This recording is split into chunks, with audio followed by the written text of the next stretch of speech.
Hello and welcome, Illumineers. This is going to be the last video in our starter deck trio. In this one, we're going to cover the Emerald and Ruby deck. I'm going to go over all the cards. I'm going to give you a little bit of strategy and tips and tricks on how to run the deck at the end. Enjoy.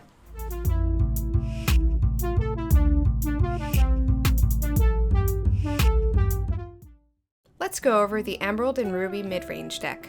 In this deck, you will receive 48 inkable cards and 12 non-inkable cards. You will get 43 characters, 10 actions, 3 songs, and 4 items. The average ink cost for this deck is 3, and the cover foil cards that you will receive is Aladdin Heroic Outlaw and Cruella de Vil Miserable as Usual. Thanks again for coming and watching our videos. We really appreciate it, and we would appreciate it if you would like, comment, subscribe as well. We're going to start this one by going over the one-drop characters. Now let's go over the one-drop characters. You will receive 2 Duke of Weaselton, Duke of Weselton, Opportunistic Official, and 3 Sergeant Tibbs, Courageous Cat. So these two cards, both are inkwellable, inkwellable. Both of them quest for 1 lore. Sergeant Tibbs is, of course, your vanilla 2/2 for 1. And the Duke of Weaselton it's Weselton! Let's go. is basically the same card. These two come in as more your filler cards for the 1-drop slot, so you really stay on curve. More often than not, I found myself putting them into my inkwell. Now let's go over the 2-drop characters.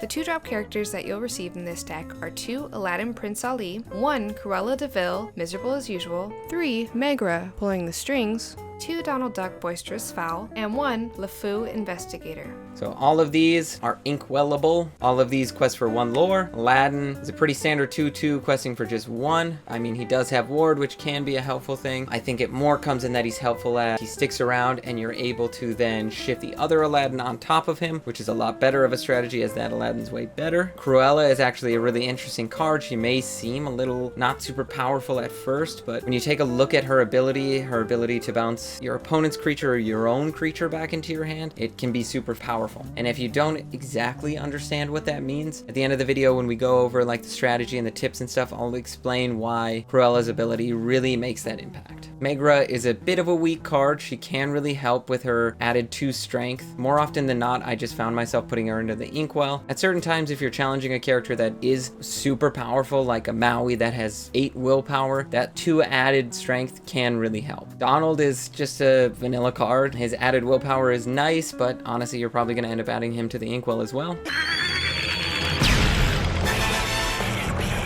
LeFou is one of the solid 2-drops you have here. His ability is, of course, what really makes him good, which we'll go over later at the end, but he's really a staple in this deck, and it kind of protects your characters overall. Now let's go into the 3-drops. Now let's go over the 3-drop characters. In this deck, you will get 3 Horace, No Good Scoundrel, 1 Iago, Loudmouth Parrot, 2 Jasper Common Crook, 3 Mickey Mouse Steamboat Pilot, 2 Peter Pan Never Landing, and 3 Aladdin Street Rat. So all of these are inkwellable. All of them quest for 1 lore, which may seem concerning at first now that we're in the 3-drop slot. There isn't anything questing for more than just 1 lore, but don't worry, it will be okay. We'll figure it out soon. Horace is just a vanilla card with a little bit of extra strength, probably ending up in the inkwell. Iago is actually a really interesting card. When I've played with him, he's actually been very fun. It allows you to really control the combat of your opponent. So let's say they have someone who's not super scary and they're challenging, but they quest for 3 lore or something. Then you can force them to challenge instead of being able to add in that extra lore and progress faster. Additionally, if there's characters that you just really want to take out, you can give yourself an extra turn, deal the 1 damage because they're probably just going to challenge Iago, but it allows them to have to face the damage on the character they care about the most. Jasper also adds an interesting twist into the controlling what your opponent is going to do, forcing certain ones to not be able to quest. It can be a powerful ability for sure. Mickey ends up being just a vanilla card with a little bit of extra willpower. Peter Pan actually can be pretty good. A lot of this deck is actually centered around the idea of evasion, which we'll get into in the strategy at the end, but that evasion can be really hard to deal with, and Peter is the first one you're going to see with that. Aladdin ties into another one of the sub-themes, I guess 2 of the sub-themes. Like the first Aladdin, he will be able to be shifted on, and his ability to steal a lore is actually kind of cool, and I steal only what I can afford. That's everything.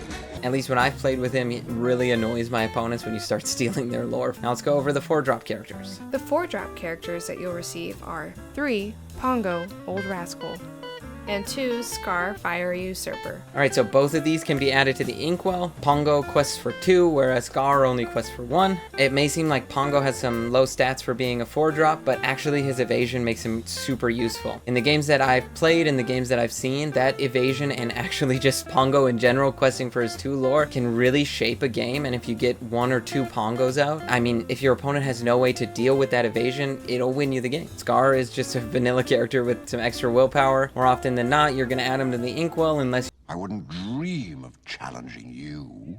Pity. Why not? you need some sort of survivability that bonus to willpower gives. Now let's go into the 5, 6, and 7 drop characters. Now let's go over the 5, 6, and 7 drop characters. In this deck, you will receive 3 Mad Hatter Gracious Host, 2 Captain Colonel's Lieutenant, 3 Rapunzel Letting Down Her Hair, 1 Stitch Abomination, and 1 Aladdin Heroic Outlaw. All of these are able to be added to the Inkwell, except for Rapunzel. Mad Hatter ended up being one of the superstar characters that I had when I played with this deck. Questing for 3 lore is a lot, and you want to quest with him because you want him to be challenged. Granted, he's not super strong, but My response to that is both profound and meaningful. Get your hair cut. being able to draw every time he's challenged, if you're playing an aggressive deck, it's going to take more than one character to take him out, so each of those characters challenging counts as a draw for you. And then if they don't take care of him, or they don't want you to draw, then you're still collecting that 3 lore every single turn, which really adds up quick. Captain is honestly a very expensive filler card. I 100% think he should just be added to the Inkwell. If you get him in your opening hand, you can mulligan, or you can just accept that that is going to be your first Inkwell card, and then get a Sergeant Tibbs or something out. Rapunzel is actually the only non-inkwellable character in the whole deck, and that ends up being okay. I mean, honestly, stealing a lore with her is really fun. Stitch is just a vanilla card, but again, questing for that 3 lore is just really powerful. Abomination. Stupid hand. Granted, you only have 1 of him, but if you're able to get him, you're able to get him down late game, you're going to be able to quest for a whole bunch, and he has survivability, and he's going to take out whatever tries to challenge him. Last is Aladdin. Aladdin is an insane card. When he challenges and wins in that challenge, you gain 2 and your opponent loses 2 lore. That is a 4 lore swing, which none of the other cards in this deck will do. You have characters that will quest for 3, but this is a 4 lore swing. It's huge. He's a great card. If you're able to keep him around, that's amazing. If you're able to shift him onto your other Aladdins and get him out even earlier, that's even better. Aladdin is really a staple for this deck, and when I was playing this deck, I had the most success when I was able to get him out and get him to challenge. Now let's go into the actions. The action cards that you'll receive are 2 Stampede, 2 Vicious Betrayal, 2 He's Got a Sword, 1 Steal from the Rich, and 3 Dragonfire. Only Vicious Betrayal and He's Got a Sword are inkable. Stampede, Vicious Betrayal, and He's Got a Sword are super cheap. Steal from the Rich and Dragon's Fire are a little high, both being at 5. Stampede, though, it's okay that you can't add it to the Inkwell. It really is just that early spot removal that you need to make sure that you get into your bigger stuff at the end. Vicious Betrayal is only okay, I would say, in this deck. It's, of course, a lot more powerful if you're able to play it on a villain. Long live the king.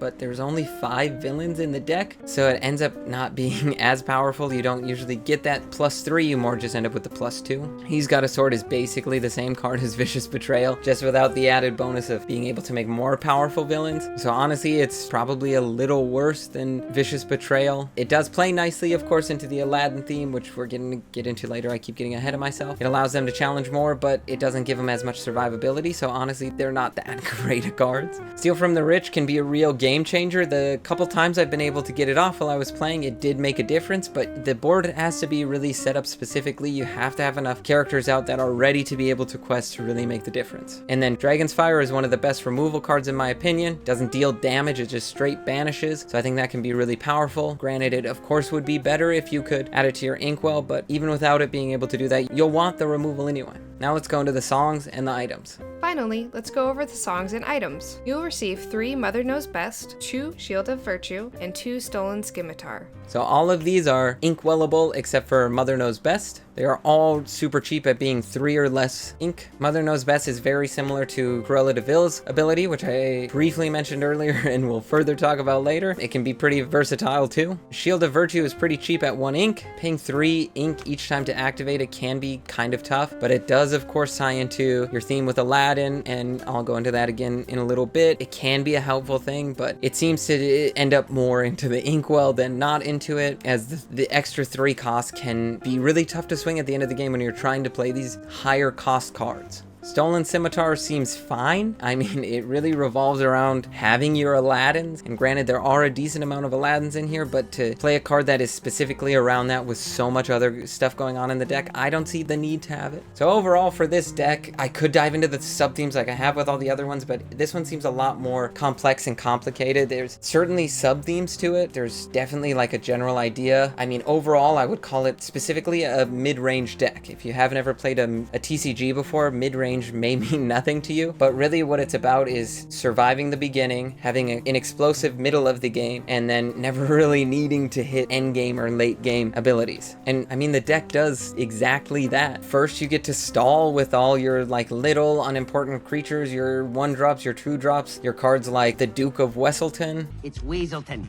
Duke Weaselton. Then you're able to control the board by using things like Stampede, stopping them from being able to survive, have their characters survive. You have cards like Iago, who further control the board, forcing your opponent's characters to challenge instead of being able to quest, making you survive until you get to the middle of the game. When you get to the middle of the game, you're going to do a whole bunch of stuff with Peter Pan, with Pongo, with your evasion, as well as then coming in with Aladdin, Street Rat, coming in with Rapunzel, coming in with Aladdin Heroic Outlaw, that are going to steal lore and just completely swing the game into your favor and then begin questing themselves. And then you get a Mad Hatter out who then quests for 3 and then allows you to draw more cards and then feed more into that machine, and then you're able to just win. This is one of the decks that I've had the most fun with, I would have to say. I think of the 3, the most versatile and like the most unique, I would say. You're able to do things that none of the other ones can do. So if we look at Sapphire Steel, it has control removal, so does this deck, but none of the other 2 have that lore stealing ability. Granted, Amber Amethyst has a recursion theme, which is really cool, that's in no other ones, but like that's a basic theme you're gonna see in all other TCGs as well. There's not really one like this where you're specifically stealing something like lore or like a mechanic like that, and I think that's just a really cool thing. The last tournament I was at, I played with this deck. I did